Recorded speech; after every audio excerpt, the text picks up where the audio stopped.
Hello friends, welcome back to the new tutorial of the Python. Today we are going to learn about how to create an email template in Amazon SES. Those who haven't subscribed my channel yet, please do subscribe my channel, and if you like the video, please do like, share and comment on my video. Let's get started. So here we have the Amazon SES template. So currently, let me create one of the template over here, and then we are going to use that templates, right? So let's create that template first. Let's dive into the code level. So here we have the templates. Okay, so first of all you have to import the Boto. Okay, so you have to install the package, that is pip install Boto 3. Okay, for the AWS, right? After that, create a new SES client.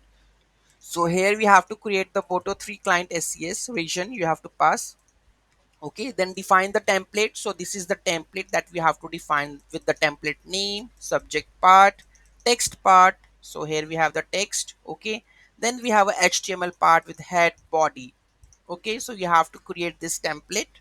Okay, after this we have the create the template done.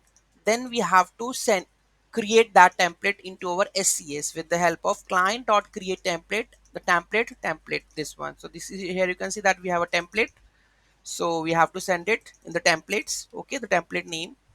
Then we have a template created response. Okay, exception, if there it is there, then the template already exists, or if something went wrong, then it will go with the error creating the template. Let's try to save this. Go to the your terminal and let's add python 3 main py.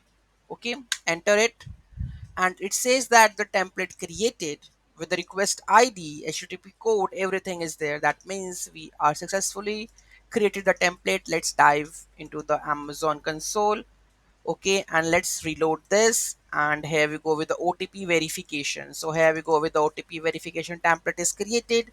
In the next video we are trying to use this OTP verification and see it's working or not. Okay, so thank you so much for watching this video, and don't forget to like, share and comment on my video.